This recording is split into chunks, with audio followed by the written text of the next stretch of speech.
Banana splits? What was I thinking? That was terrible. Oh, hey Internet. Didn't see you there.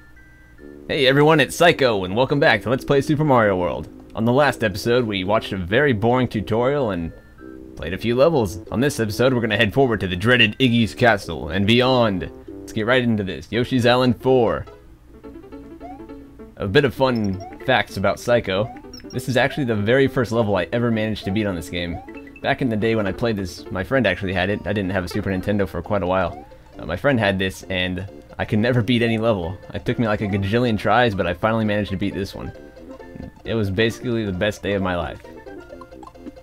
Let's keep on moving through here. This is just a coin room, nothing really fancy in there. If we had Yoshi, we could eat those Pokies. Right here, we're going to want to, first off, grab that dragon coin. We're going to want to throw the shell up here, or if you have Yoshi, just jump right off of him. Hit this P-switch and grab the star. Start on running through here. Remember that 8-hit rule? You hit 8 enemies in a row, in a combo, and you get a 1-up? Well, that applies to Starman's.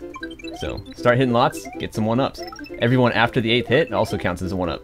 Right there, we just got 3 1-ups. It's fantastic. So that's it for that level. Pretty short. And 29. I thought I missed the gold tape right there. Is that enough? I'm very bad at math. No, not quite enough. I don't remember if you get points for the castles. I don't think you do. Let's move on to our very first castle, Iggy's Castle. If you do have a Yoshi, you actually cannot bring him inside the castle. Kinda sucks, but... Again, with the 8-hit rule. That applies to these as well. As long as you don't touch the floor, your combo will keep going if you hit these Koopas. Unfortunately, if you use your run button to hit them like that, it won't do anything. But if you just hit them on the top of their heads, it'll count. You can see my score's getting higher and higher from that.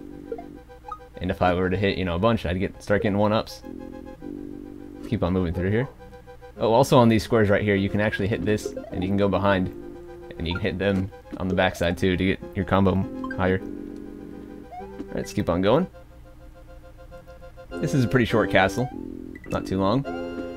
There's a midway point, and we go on to our second room. This is our first time on an auto-scrolling level. Auto-scrolling sucks. I hate auto-scrolling. You know, it's kind of interesting. I was thinking about it. Tons of people hate auto-scrolling levels. And why is that? I thought about it for a while, and I think the reason is some people like to play really fast, and some people, you know, like to play really slow. But when you're playing an auto-scrolling level, you know, it kind of takes people away from choosing their own speed, and you have to play at the game speed. Alright, here's our very first boss. I'm going to try to do this awesome... Oh crap, I never knew that happened. Watch this. Yeah! You hit him with a couple fireballs, jump on him, and shoot him a couple times, and kabam! It's just like instant dead boss. Very simple. It could easily take a lot longer than that, but I got lucky. Here we save the evil yellow Yoshi egg. But who knows, what if it's not a Yoshi? What if it's a trick? It could be like a baby toad. Because I'm pretty sure toads actually, when they're born, they're inside that little mushroom on top of their head. That's what it looks like. They start off kind of looking like cone heads, and then they eventually progress to the toady mushroom shape. Also, just a real quick thing, if you go back to the castles, you can't just hit your normal enter the level button to go back in, but if you hold down both shoulder buttons, it'll enter. Alright, so here we go, Donut Plains 1, or what I like to call the Superman level, and here's why. Oh yeah, lots of Supermans. Alright, oh crud. If you have 2 good power-ups, you don't want to get a mushroom really, because it'll overwrite the power-up inside your power-up reserve. And I'd much rather have that fire flower, or another cape right there, than the mushroom.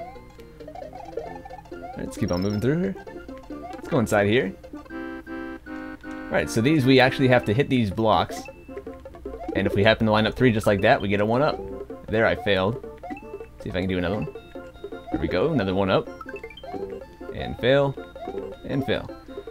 I actually did test, and that is completely random, so you can't just, like, memorize a pattern. If you go down this pipe, you go into a coin room. I'm not going to worry about it, though.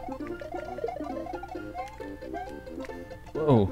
Alright, let's grab Yoshi, but before we get on him, let's come down here and hit this. It'll bring up a vine. Let's climb up there. And get another dragon coin. Alright, come on, Yoshi. Keep on moving through. Another one. They put those two really close together. I guess then maybe they expected you to miss the one, though, where you had to hit the vine. Uh-oh. Come on, Yoshi. Alright, and here's the exit. The worst is when you die to that Chuck right there.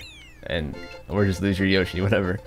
Alright, so this level, as you saw before I entered, the dot of the level is actually red. What that means is that this level has a secret exit. So I'm gonna boink over to right where the secret exit is. So I'll be back in just a second, guys. Boink! And we're back. So the secret exit is actually straight up from here. There's two ways to get it.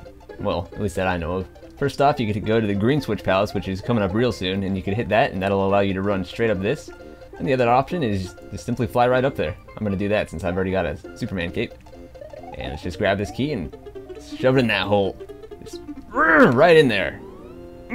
Yeah. Right on. So that brings us to Donut Secret 1, but I'm gonna go over here and do this level first. And yay, more auto-scrolling goodness. Gosh darn it, I hate auto-scrolling. And here's some swoopers. Crazy bat-looking things. It's pretty interesting. I was playing a hacked version of Mario, and it was actually like Pokemon. They replaced all of the characters with Pokemon. Or Pokemon, whatever you want to call it. And those bats were Zubats. It was awesome. And the Koopas were Squirtles and stuff like that. Alright, here's a feather. Don't really need it. I've already got two of them, so... So what do you guys feel about, or how do you guys feel about auto-scrolling? I hate it. So this coin block right here is really awkward. Sometimes there will be one coin, and sometimes there will be several. Do you guys have any idea what controls that? Beats me. Alright, I'm just going to take the normal path. For those of you who have played this before, you know what I'm talking about. For those of you who don't worry too much.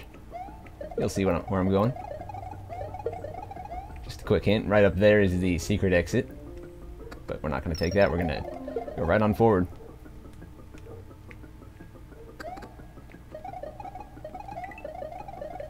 Silly buzzy beetles. Someone's got hit right there. I hate knocking shells against walls because I'm always so unconfident with my ability to jump on them properly without getting hit. What's this? Another feather, thanks. I'd like if you gave me a fire flower, that way I could have a fire flower and a cape. Fire flowers are really good against bosses. Capes are pretty much what you want to use for everything else. Usually you can't hit the bosses with your spin attack, but the fireball will actually hurt them, so it's a pretty good balancing act. Yeah, gotta be careful there. If you're on top of that, it'll smush you. Instant death. Yeah, not much to say about this. These levels are just really slow. And there's our last dragon coin. I don't think I ever explained it, but I'm sure you guys caught on. Once you collect all of the dragon coins in a level, or just 5 of them at least, you get a 1-up. Let's head on through here, and here's our exit. Now, as I pointed out, there was a secret exit in there, so I'm going to boink over to that and go through it. Boink! And we're back. Here's that secret. Oh, crud. Here's that secret. Let's go right in there. And let's keep on moving. There's a few ways you can take on this. First off, if you have a Yoshi, you should be able to just jump and then jump off of Yoshi to get the secret. You could also come and lick up this shell as Yoshi. Here's the new color, the blue shell. What this does is give Yoshi wings and you can fly. Another way is you can grab the shell as Mario, throw it up right there, and get a vine. And finally, you can just fly! Unless you suck, like I do. And there we go. Oh, also to the right of that blue shell was another pipe exit, and that would lead to the normal exit. But unfortunately, if you go that way, you can't get all the dragon coins. So if you want to get all the dragon coins, you got to go to the normal way. But if you just want shortcuts, there you go. Right, here's our Green Switch Palace. The trick to getting this is you drop the shell down there by hitting that. He hits it, and then you just run with it. And it kills all them. Get your 1-up. Just got to make sure that the little Koopa guy's on the right. If he's on the left, he'll hit it the wrong way, and he'll miss a couple of the Koopas. Alright, let's hit this. And now all the dotted green lines will turn into solid green blocks. It's fantastic!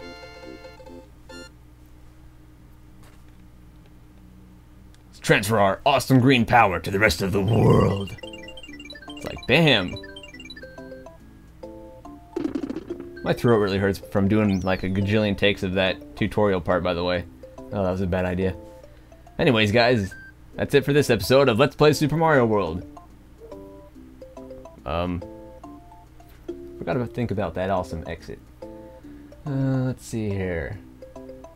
Magical Rainbow Unicorn.